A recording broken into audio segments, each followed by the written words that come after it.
And we begin tonight with new information we have uncovered about that disturbing discovery in Isle of Wight County. I'm Jessica Larshay, and a man from our community is under investigation by the FBI. They say investigators found more than 150 homemade improvised explosive devices in Brad Spafford's possession. UC reporter John Hood explains what court records say investigators found and how the community is reacting tonight.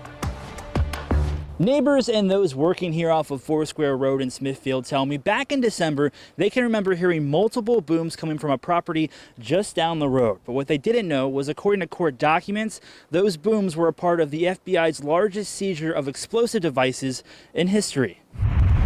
That's a little scary, very scary. I mean, hey, you just never know who your neighbors are, right? Renee Wright tells me she and her crew have been working on an upcoming estate sale just down the road from where the FBI allegedly found over 150 explosives at the home of 36-year-old Brad Spafford.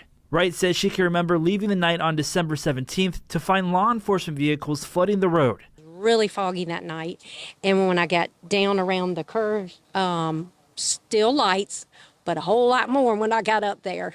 The first house was probably, 7 or 8 cars. A search warrant was issued against Spafford for allegedly owning a modified rifle that was unregistered. While executing the warrant, the FBI found a short-barreled rifle inside Spafford's safe and over 150 explosive devices on the property. A majority were allegedly found in a detached garage and were labeled lethal. Through an investigation, the FBI learned Spafford was allegedly stockpiling homemade ammunition and explosives even in his freezer next to food.